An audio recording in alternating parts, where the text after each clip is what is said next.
Pada zaman dahulu, ada sebuah istana yang indah di negeri antah berantah. Di istana yang megah ini, hiduplah ratu yang paling cantik. Ratu punya satu permohonan agar dia bahagia, yaitu ingin memiliki bayi perempuan yang cantik. Suatu hari di musim dingin, saat ratu menjahit di dekat jendela, dia tiba-tiba tertusuk jarum. Dia segera mengusap darahnya dengan selembar kapas, dan saat itu dia mengucapkan permohonan. Aku berharap punya bayi perempuan yang kulitnya seputih salju, matanya lebih cerah dari permata paling berkilau, bibir semerah ceri, dan hatinya penuh sukacita. Dan suatu hari, permohonan ratu baik itu menjadi kenyataan. Dia melahirkan seorang bayi perempuan yang cantik. Mereka menamainya Putri Salju. Tahun berlalu dengan cepat, tetapi kebahagiaan mereka tidak berlangsung lama. Ratu baik hati jatuh sakit dan tak lama kemudian meninggal dunia. Tak berapa lama, raja semakin tua dan menjadi sangat lemah. Jadi dia menikah lagi dengan seorang perempuan. Ratu baru ini cukup cantik, tapi hatinya jahat. Dia seorang wanita yang sombong dan pencemburu. Setiap hari, ratu akan melihat ke cermin ajaibnya dan menanyakan pertanyaan ini. Cermin-cermin di dinding, siapakah wanita tercantik di seluruh negeri? Dan cermin ajaib akan menjawab, tak ada yang mulia, Andalah satu-satunya wanita paling cantik. Dan ratu akan sangat senang dengan jawaban ini. Sejak kedatangan ratu jahat, semua yang ada di istana mulai berubah. Karena perbuatan jahatnya, kerajaan menghadapi banyak sekali masalah. Jadi untuk mengatasi masalah itu, raja harus pergi dari istana. Ratu jahat sangat senang karena kini raja pergi, dia bisa melakukan semua sesuka hatinya. Tahun berlalu dengan cepat dan Putri Salju tumbuh menjadi gadis yang cantik. Di tempat yang tak terlalu jauh, seorang pangeran tiba-tiba melihat bayangan Putri Salju di sungai tempat dia minum air. Dia segera melihat sekeliling, tetapi tidak melihat seorang pun selain burung-burung di atas kepalanya. Pada suatu hari, ratu berada di depan cermin ajaibnya lagi. Cermin-cermin di dinding, siapakah yang tercantik di seluruh negeri? Cermin menjawab, Begini, maaf, tapi bukan Anda ya ratuku.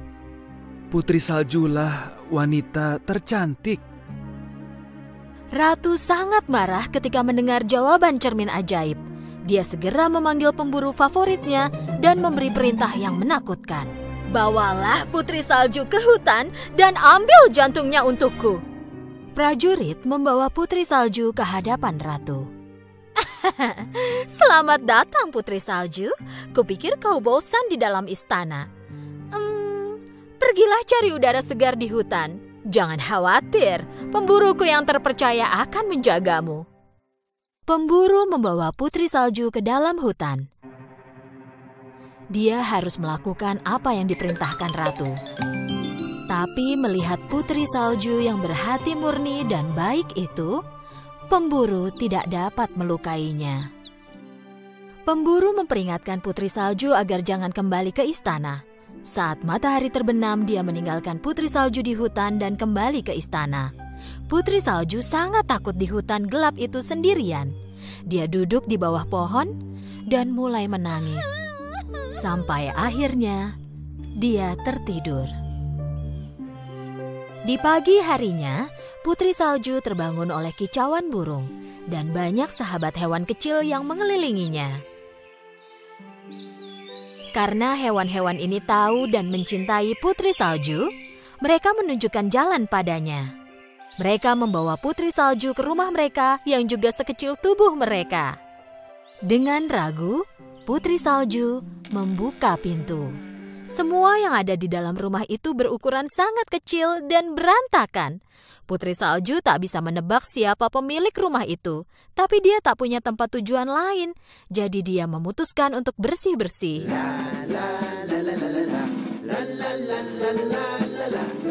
Setelah bersih-bersih rumah dan membuatnya jadi nyaman dan tanpa noda, Putri Salju memasak menggunakan peralatan dapur yang kecil, lalu makan.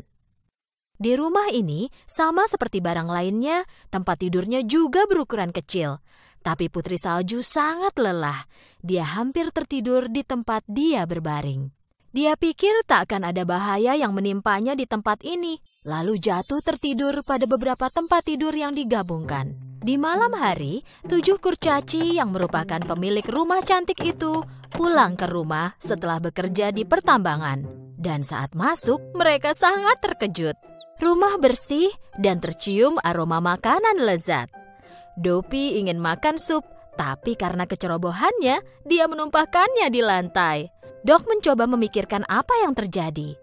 Ada sesuatu yang mencurigakan dengan ini semua. Siapa yang melakukannya? Jika aku bisa tidur, aku yakin aku pasti tahu jawabannya, kata Sleepy sambil menguap. Ketujuh kurcaci pelan-pelan naik ke atas. Saat mereka masuk ke kamar, mereka tak percaya pada apa yang mereka lihat. Di atas tempat tidur mungil mereka, terbaring seorang gadis yang sangat cantik. Mendengar suara-suara, Putri Salju terlonjak ketakutan dari tidurnya dan melihat 14 mata dari 7 kurcaci menatap ke arahnya. Akhirnya, dengan ragu-ragu, dia berkata, "Namaku Putri Salju. Maaf jika mengagetkan kalian. Aku tidak bermaksud jahat." Ya, kami yakin itu. Jika tidak, kau tak akan membersihkan rumah dan memasak untuk kami, jawab Dok, lalu memperkenalkan diri mereka. Kami ini 7 kurcaci. Ini Happy, Grumpy, Dopey, Sneezy, Bashful, dan aku, Duck. Dan itu dia, Sleepy.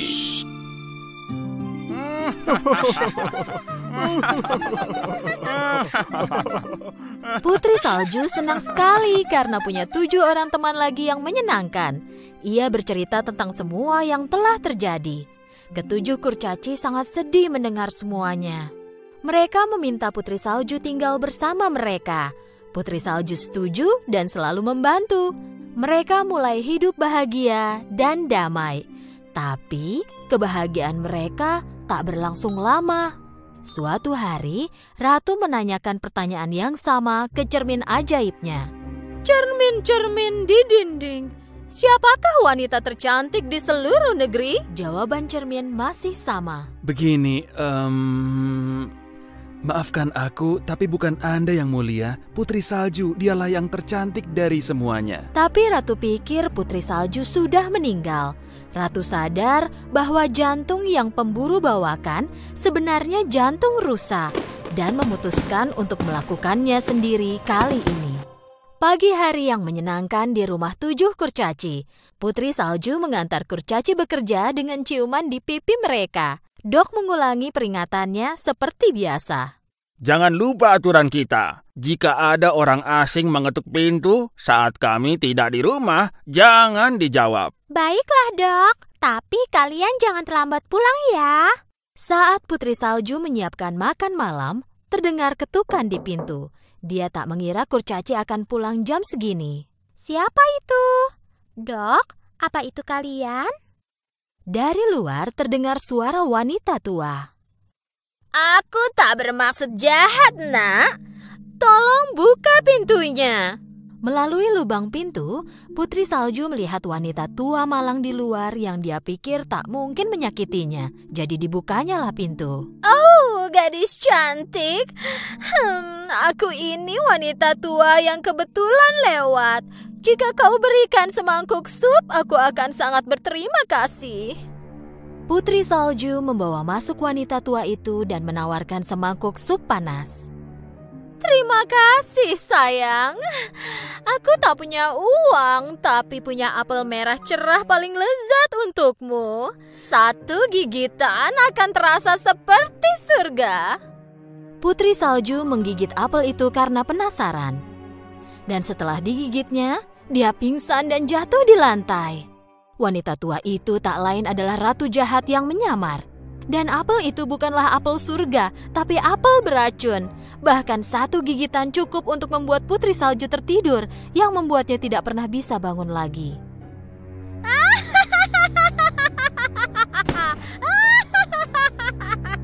Ketika 7 kurcaci pulang, mereka menemukan Putri Salju terbaring di lantai. Dok menemukan apel dengan bekas gigitan. Apel yang dia makan ini pasti beracun. Ini pasti perbuatan ratu jahat. Putri Salju sangat cantik meski tertidur. Kurcaci menaruhnya di dalam kotak kaca yang terbuat dari permata mulia.